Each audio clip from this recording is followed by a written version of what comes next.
ಆಗ ಉಳ್ದೋರ್ ಬಂದ್ರು ಯಜಮಾನ್ರೆ.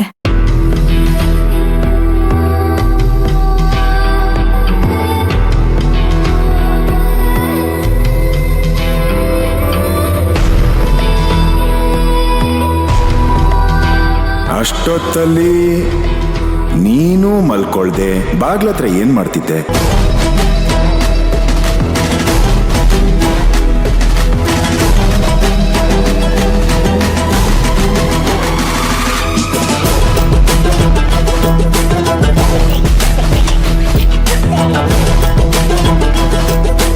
ನಾನ್ ಮಲ್ಕೊಂಡಿದ್ದೆ ಯಜಮಾನ್ರೆ.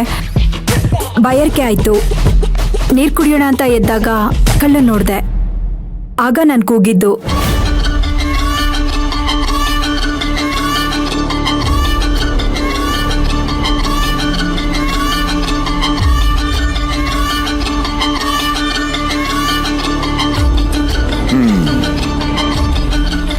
ಸೊ ಇಲ್ಲಿ ನಡೆದಿರೋದನ್ನೆಲ್ಲ ಸಮರೈಸ್ ಮಾಡಿದ್ರೆ, ಡ್ಯಾಡು ರಾತ್ರಿ ಹೊತ್ತು ಊಟ ಮುಗಿಸಿ ವಾಕಿಗೆ ಹೋಗಿದ್ದಾರೆ ಆಸ್ ಯೂಶುವಲ್. ಮನೆಯವರೆಲ್ಲರೂ ಮಲ್ಕೊಂಡಿದ್ದಾರೆ.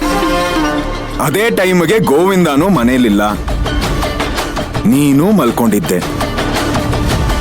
ಇದ್ದಕ್ಕಿದ್ದಾಗೆ ಬಾಗ್ಲು ಓಪನ್ ಇದ್ದಾಗ ಕಳ್ಳ ಬಂದಿದ್ದಾನೆ. ಕಳ್ಳನ್ನ ನೀನ್ ನೋಡಿ ಗಾಬರಿಯಾಗಿ ಕಿರ್ಚ್ಕೊಂಡಿದ್ಯಾ. ನೀನ್ ಕಿರ್ಚಿರೋದು ಬೇರೆಯವ್ರು ಯಾರಿಗೂ ಕೇಳಿಸ್ಲಿಲ್ಲ ಅಲ್ವಾ? ಬಟ್ ಡ್ಯಾಡ್ ಅದೇ ಟೈಮ್ಗೆ ವಾಪಸ್ ಮನೆಗೆ ಬರ್ತಿರ್ಬೇಕಾದ್ರೆ ನೀನು ಕಿರ್ಚಿದ್ದನ್ನ ಕೇಳಿ ಬಂದ್ರು. ಡ್ಯಾಡು ಯಾವ ಕಳ್ಳನ್ನು ನೋಡಿಲ್ಲ ಅಲ್ವಾ dad? If I am not wrong, ರಾತ್ರಿ ಹೊತ್ತು ಡ್ಯಾಡು ಹೇಗ್ ಬಿದ್ದೆ ಅಂತ ಕೇಳಿದಾಗ ಎಣ್ಣೆ ಚೆಲ್ಲಿತ್ತು, ಅದಕ್ಕೆ ನಾನು ಕಾಲ್ ಜಾರ್ ಬಿದ್ದೆ ಅಂತ ಹೇಳಿದ್ರು. ಅಷ್ಟೊತ್ತಲ್ಲಿ ಮನೆ ಬಾಗ್ಲತ್ರ ಎಣ್ಣೆ ಯಾಕೆ ಬಿದ್ದಿತ್ತು?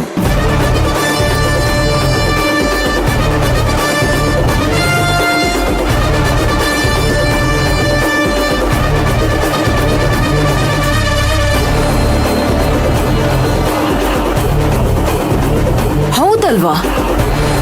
ನಾನಿದನ್ನೆಲ್ಲ ಗಮನಿಸ್ಲೇ ಇಲ್ವಲ್ಲ.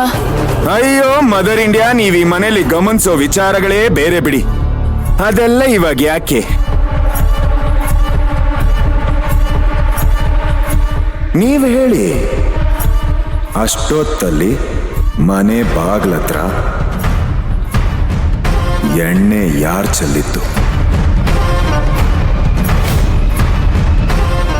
ಅದು ಯಜಮಾನ್ರೆ ಸಾಯಂಕಾಲ ತುಳಸಿ ಕಟ್ಟೆಗೆ ಅಂತ ದೀಪ ಹಚ್ಚಿದ್ದೆ.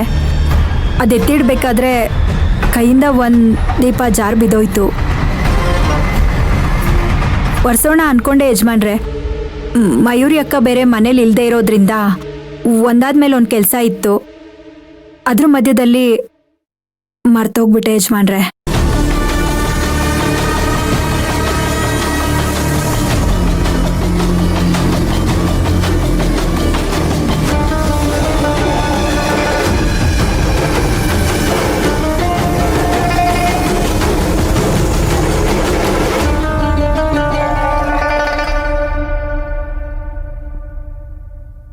ಮಗ, ಯಜಮಾನ್ರಿ ಹೆಂಗವ್ರವ್ವ? ಹುಷಾರಾಗ ಅವ್ರಂತ? ಹ್ಞೂ ಅಜ್ಜಿ. ಚಿಕ್ಕ ಯಜಮಾನ್ರು ದೊಡ್ಡ ಯಜಮಾನ್ರನ್ನ ಆಸ್ಪತ್ರೆಯಿಂದ ಮನೆ ಕರ್ಕೊಂಡು ಹೋಗೋವಾಗ ಫೋನ್ ಮಾಡಿದ್ರು. ಈಗೇನು ತೊಂದ್ರೆ ಇಲ್ವಂತೆ, ಇನ್ನೊಂದ್ ವಾರದಲ್ಲಿ ಎಲ್ಲ ಸರಿ ಹೋಗುತ್ತೆ ಅಂತ ಡಾಕ್ಟರ್ ಹೇಳಿದ್ದಾರೆ. ಪಾಪ ದೇವ್ರಂತ ಮನುಷ್ಯ, ಅಂತ ಮನುಷ್ಯನ್ಗೆ ರಾಕ್ಷಸಿ ಅಂತ ಎಂಟಿ ಸಿಕ್ಬಿಟ್ಟವಳಲ್ಲ. ಅಲ್ಲ ಕಣವ, ಅವಳು ನಿನ್ನೆ ಇಷ್ಟೊಂದು ಊರ್ಕೊಂಡು ತಿನ್ನವಳು. ಪಾಪ ಆ ಯಪ್ಪನ್ನ ಇನ್ನೆಷ್ಟು ಗೋಳಿಕೋಬೋದು ಹೇಳು. ಹಾಗೆಲ್ಲ ಏನೂ ಇಲ್ಲ ಅಜ್ಜಿ.